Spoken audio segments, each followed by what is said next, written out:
Hello बच्चों, कैसे हो आप सब। तो बच्चों अपन कक्षा 12वीं का जो प्रश्न बैंक सॉल्व कर रहे हैं, ठीक है।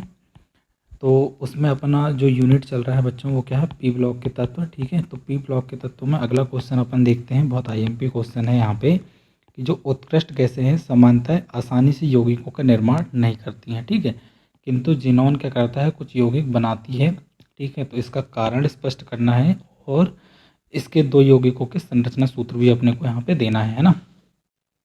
तो बच्चों देखो, इसका आंसर अपन कुछ इस प्रकार देंगे, है ना, कि जो समूह 18 या समूह 18 का दूसरा नाम क्या है, उत्कृष्ट गैसें, ठीक है, इनके तत्व क्या करते हैं, स्थायी विन्यास होने के कारण, ठीक है, ये यौगिकों का निर्माण नहीं करते हैं, ठीक है।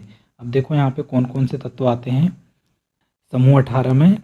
हीलियम है, ठीक है, नियॉन है, आर्गन है, ठीक है, क्रिप्टॉन, जेनॉन और रेडॉन, ठीक है। इतने तत्व आते हैं समूह 18 में। ये सभी उत्कृष्ट गैसें हैं और ये सभी का स्थायी विन्यास होता है, इसलिए यौगिकों के निर्माण नहीं करते हैं, ठीक है। तो अपन यहाँ पे ये मतलब समझते हैं स्थायी विन्यास का क्या मतलब होता है। स्थायी विन्यास का मतलब होता है बच्चों, इन सभी उत्कृष्ट गैसें जितने भी हैं इनके सभी में, ठीक है, NH2 NP6 इसका सामान्य इलेक्ट्रॉनिक विन्यास होता है, अर्थात इसके सभी कोष कैसे होते हैं, पूर्णतः भरे होते हैं, ठीक है। सभी में क्या होते हैं, सभी कक्षकों में इलेक्ट्रॉन पूर्णतः युग्मित रहते हैं, कोई भी अयुग्मित इलेक्ट्रॉन यहाँ पे नहीं रहता। इस कारण क्या होता है बच्चों, ये जो विन्यास है ये स्थायी विन्यास कहलाता है।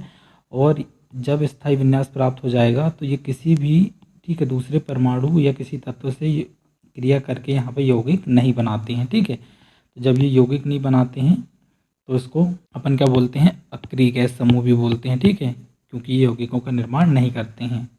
परंतु बच्चों जिनॉन क्या करता है, ठीक है, दो कारण से यौगिक बना लेता है। पहला तो इसका आकार बड़ा होता है, ठीक है, जब समूह में अपन ऊपर से नीचे जाते हैं तो जिनॉन का आकार कैसा हो जाता है, बड़ा, ठीक है। और बड़े आकार होने के कारण इसकी जो आयनन ऊर्जा है बच्चों ये कम हो जाती है, ठीक है। तो कम आयनन ऊर्जा के कारण ये यौगिक बना लेता है, ठीक है। अब देखो यहाँ पे बड़े आकार और कम आयनन ऊर्जा का मतलब समझते हैं अपन। बच्चों यहाँ पे कल्पना कीजिए कि जिनान का एक परमाणु है, ठीक है। अब जिनॉन के बाह्यतम कोष में जो इलेक्ट्रॉन रहते हैं वो जिनॉन के नाभिकीय आवेश द्वारा बंधे रहते हैं। चूंकि यहाँ पे इनकी जो दूरी है वो कैसी हो गई है, ज़्यादा, ठीक है। तो बाह्यतम कोष में जो इलेक्ट्रॉन है, ठीक है, वो नाभिकीय आवेश यहाँ पे कैसा हो जाएगा, दुर्बल, ठीक है।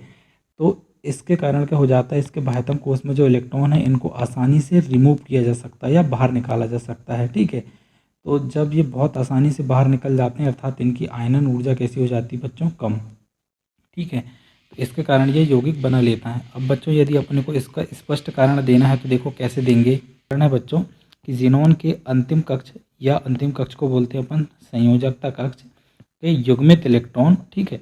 तो ये युग्मित इलेक्ट्रॉन उत्तेजित होकर रिक्त डी कक्षक में जा सकते हैं, ठीक है। कहाँ जा सकते हैं, रिक्त डी कक्षक में, ठीक है। तो इस कारण क्या हो जाएगा बच्चों, युग्मित इलेक्ट्रॉन अयुग्मित होने के कारण, ठीक है, जेनॉन अधिक ऋण विद्युतीय तत्व फ्लोरीन और ऑक्सीजन, ठीक है, फ्लोरीन और ऑक्सीजन के साथ क्या करता है, क्रिया करके यौगिक बना लेता है ना। अब बच्चों यहाँ पे अपने के इसके दो यौगिकों के संरचना सूत्र भी देना है। तो बच्चों यहाँ पे प्रथम यौगिक है क्या, जिनॉन डाइफ्लोराइड। अब सभी को पता है कि जिनॉन के बाह्यतम कोष में टोटल 8 इलेक्ट्रॉन होते हैं, ठीक है, स्थायी विन्यास रखता है ये, है ना। तो 8 इलेक्ट्रॉनों में दो क्या करते हैं बच्चों, यहाँ पे फ्लोरीन के साथ बंध बनाने में भाग ले लेते हैं और बचे हुए जो 6 इलेक्ट्रॉन है ये 3 लोन पेयर के रूप में इस प्रकार यहाँ पे व्यवस्थित रहते हैं। तो इस प्रकार एक यौगिक बन जाएगा इसका बच्चों यहाँ पे जिनॉन टेट्राफ्लोराइड, ठीक है। तो जिनॉन के बाह्यतम कोष में, ठीक है, 8 इलेक्ट्रॉन आप सभी को पता होते हैं, ठीक है। तो बच्चों ये क्या करेगा, 4 इलेक्ट्रॉन से 4 कोवेलेंट बंध यहाँ पे फ्लोरीन के साथ यहाँ पे बना लेगा, ठीक है। बचे हुए जो 4 इलेक्ट्रॉन हैं, ठीक है, वो लोन पेयर के रूप में इस प्रकार ऊपर और नीचे यहाँ पे व्यवस्थित रहते हैं, ठीक है। तो ये इसकी संरचना हो जाएगी, ठीक है।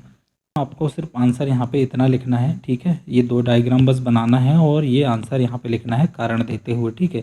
बाकी जो मैंने समझाने के लिए डायग्राम बनाया था वो आपको यहाँ पे नहीं बनाना है ना।